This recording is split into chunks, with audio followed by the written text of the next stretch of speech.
की एवढी निवडणूक जवळ आली तरी काय आम्हाला विचारणा होत नाही आहे, काय धोरण काय पार्टीचं ते कळत नाही. आणि हळूहळू असं मला जाणवू लागलं की हे सगळं एक षडयंत्र आहे.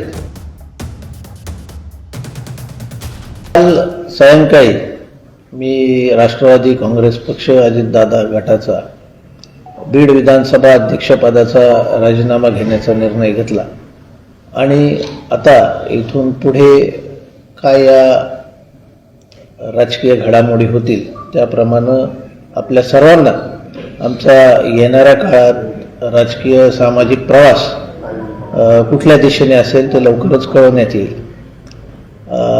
गेली अनेक दिवस आपण पाहिलं की राष्ट्रवादी काँग्रेस पक्षामध्ये आपण काम केलं आणि काम करत असताना येणारे अडथळे हे थांबवण्याचा आणि कुठेतरी पक्षश्रेष्ठीपर्यंत या गोष्टी नेण्याचा मी सातत्याने प्रयत्न केला, पण त्याची काही दखल घेण्यात आलेली नाही. त्यामुळं काल मी हा राजीनामा पक्षाकडे सुपूर्द केलेला आहे.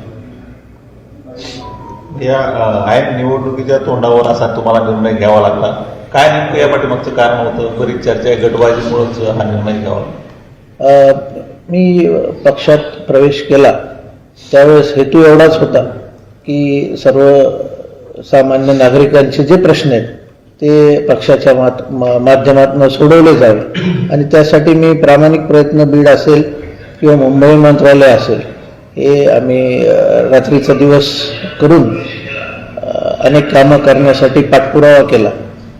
पण आपण पाहता थोडक्यात गत विधानसभेला या ठिकाणी बीडला पराभव झाला आणि पराभव झाल्यापासून पक्षांतर्गत जे विरोधक आहेत ते एक प्रकारची खेळी करू लागले आणि पक्षात आपल्याला काही स्थान ठेवायचं नाही अशा हेतूने पक्षातलेच लोक काम करायला लागले आणि ही गोष्ट वारंवार मी पक्षश्रेष्ठींच्या पर्यंत पोहोचवली, पण त्याची कुठं दखल घेण्यात आली नाही आणि असं वाटू लागलं की हे सगळं कटकारस्थान चालू आहे. त्यामुळं काल हा निर्णय घेण्यात आला. भाई, आपण पाहतोय की वेळ खूप कमी आहे, अजूनही निर्णय काहीच झालेला नाही. पुढचा कार्यकर्ते संभ्रमात आहेत. आता उद्या 3 वाजेपर्यंत शेवटची वेळ आहे. मला माहिती वेळ झालेला आहे आणि उद्याची वेळ, पण वेळेत निर्णय घेणं याला महत्त्व असतं याची सुद्धा कल्पना असल्यामुळे आमचा निर्णय जो काही आहे तो आम्ही लवकरात लवकर जाहीर करू. भैया, या गटबाजी पाठीमाग कोण आहे आणि काय नेमकं कारण घडलं की तुम्हाला थेट निर्णय घ्यावा लागला? कारण आपण जर पाहिलं तर लोकसभेत जवळपास 74,000 महायुतीचा उमेदवार मागे होता. ती सगळी लीड तोडून तुम्ही केवळ 5,000 तुमचा पराभव झाला. त्यानंतरही तुम्हाला राष्ट्रवादी काँग्रेस सोडण्याची वेळ आली, काय कारण?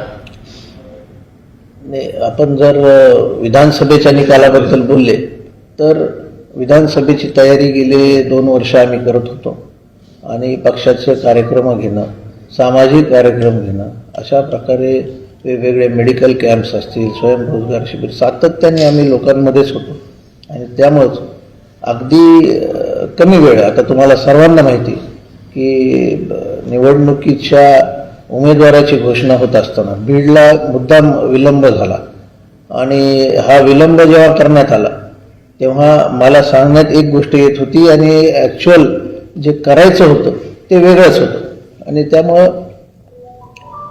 ऐन शेवटच्या दिवशी फॉर्म भरण्याच्या दिवशी रात्री उशिरा हा मला अनेक घडामोडी घडल्यानंतर मला उमेदवारी भेटली आणि त्यानंतर पण पक्षांतर्गत जे विरोधक आहेत ते माझ्यापासून दूरच राहील आणि शेवटच्या 2-4 दिवसात हे लोक खरं तर काम करतोय असं त्यांनी दाखवलं, पण कधीच ते मनातून माझ्यासोबत नव्हते.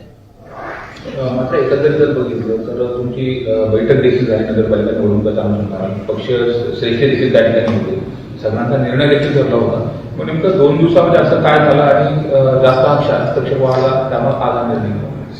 नाही, मला जे सांगण्यात आलं होतं निवडणुकीच्या अनुषंगानं की तुम्हाला एवढं जबाबदारी असेल तर त्याप्रमाणे माझी तयारी होती आणि आपण बघताय सातत्याने बीड शहराच्या हद्दीमध्ये अनेक ठिकाणी सामाजिक कार्यक्रम असतील, इतर कार्यक्रम असतील, आम्ही त्या ठिकाणी प्रत्येक सुखदुःखात असतो आणि विकासाचे काम करणं, ते दर्जेदार करणं हे आमचा सततचा पाठपुरावा चालू असतो.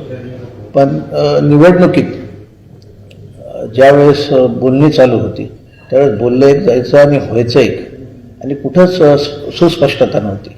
आणि त्यामुळं मी पण संभ्रमात होतो की एवढी निवडणूक जवळ आली तरी काय आम्हाला विचारणा होत नाही आहे, काय धोरण काय पार्टीचं ते कळत नाही. आणि हळूहळू असं मला जाणवू लागलं की हे सगळं एक षडयंत्र आहे. त्यामुळे याच्यातून बाहेर पडण्याचा मी निर्णय घेतला. मात्र नेमकं नगरपालिकेत, बीड नगरपालिकेत सूत्र कुठून हलत आहेत आणि ज्यामुळे तुम्हाला हा निर्णय घ्यावा? हे सूत्र पक्षांतर्गत जे माझे विरोधक आहेत त्यांच्या माध्यमातून सूत्र हलवले जातात आणि कुठंतरी मिसफिडिंग मला वाटतं वरच्या पक्षश्रेष्ठींना होत असावी, त्यातून हे सगळं कृत्य घडतं. भैया, बीड नगर परिषद राष्ट्रवादीचं गड राहिलेलं आहे. आपल्या वडिलांनी सुद्धा अनेक वर्ष इथं अध्यक्षपणा होतं, त्यांच्याकडे अनेक नगरसेवक होते. आज तुम्ही ते पक्ष सोडत आहे.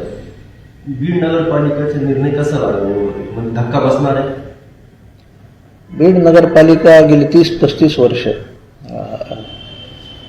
जसं मला कळतंय तसं मी बघतोय लहानपणापासून, पूर्वीची काँग्रेस असेल किंवा मग नंतर राष्ट्रवादी काँग्रेस असेल, ही सातत्याने निकाल हा आपण त्या बाजूने लावलेला आहे आणि भरभरून साथ ह्याला बीडकरांनी सुद्धा दिलेली आहे. मधला 2-2.5 वर्षाचा कारभार वगळता जेव्हा नगरपालिका विरोधात गेली, सातत्याने नगरपालिकेचं जे राजकारण आहे ते डॉक्टर भारतभूषण क्षीरसागर माझे वडील यांच्या अवतीभोवती फिरलेलं आहे. आणि एवढ्या चांगल्या रीतीने काम केलं, सातत्याने काम केलं, नेहमी लोकांमध्ये राहिले, त्यामुळं लोकांनी सुद्धा त्यांना कायम सत्तेची संधी दिली. आणि मला वाटतं एवढं सगळं अनुभवी कार्यकर्ते, नगरसेवक, हा शहराचा सगळं संच असताना सुद्धा पक्ष असं काहीतरी वेगळ्या मार्गाने चालतंय ही मला जाणीव होत होती. आणि म्हणून हा निर्णय घेण्यात आला. तो निर्णय विचारपूर्वक घेण्यात आलेला आहे आणि त्यातून बीडकरांचं चांगलंच होईल हा मला विश्वास आहे. आणि येणाऱ्या काळात आम्ही निर्णय जाहीर केल्यावर बीडकर जनता ही नक्कीच आमच्यासोबत राहील याची मला खात्री आहे. धनंजय मुंडेंच्या माध्यमातून तुम्ही पक्ष प्रवेश केलेला होता. आता हे पक्ष सोडण्याचा निर्णय घेताना धनंजय मुंडे यांना विश्वासात घेतलं होतं किंवा त्यांच्यासोबत काही चर्चा वगैरे झाली होती? माझी त्यांच्यासोबत सातत्याने साधारण 8-15 दिवसात सातत्याने चर्चा झालेली आहे. पण मला सगळ्या डिटेल्स काही माहिती नाही की त्यांच्या मनात काय होतं काय नाही. पण असं जाणवलं की आपण जे बोलतोय त्याची दखल घेतली जाते. भाजपसोबत तुमची जवळीक वाढली, विशेषतः ताईंसोबत देखील, त्याच्यामुळे ह्या सगळ्या गोष्टी झाल्यात असं वाटतं? असं नाही आहे. मी माझ्या पक्षाचं काम पूर्णतः प्रामाणिकपणे करत होतो आणि ताईंचे आणि आमचे स्वर्गीय मुंडे साहेबांपासूनचे, काकूंपासूनचे संबंध आहेत आणि हे राजकारणापलीकडचे संबंध आहेत. त्यामुळं त्यांचा ह्याच्यात काही हस्तक्षेप नव्हता. पण या ठिकाणी बीडमध्ये जेव्हा खूप विरोध व्हायला लागला मला आणि विनाकारण विरोध व्हायला लागला, सातत्याने आमच्या कार्यकर्त्यांची, आमच्या ज्येष्ठ नगरसेवक असतील, माजी नगरसेवक ज्यांनी 3-3, 4-4, 5-5 टर्म केल्यात, ह्या सगळ्याची दखल घेत नव्हते. पदाधिकारी पक्षाचे नेमताना मला कुठंच विश्वासात घेतलं जात नव्हतं. ह्या सगळ्या ज्या गोष्टी आहेत त्या मी आणि माझे सर्व सहकारी हे पाहत होतो. आम्ही अनेक वेळा ह्या गोष्टी पक्षामध्ये पक्षाच्या ज्येष्ठांपर्यंत बोललो. पण कुठंतरी यांना आपल्याला बाहेरच टाकायचं अशी जाणीव या पक्षात होत होती.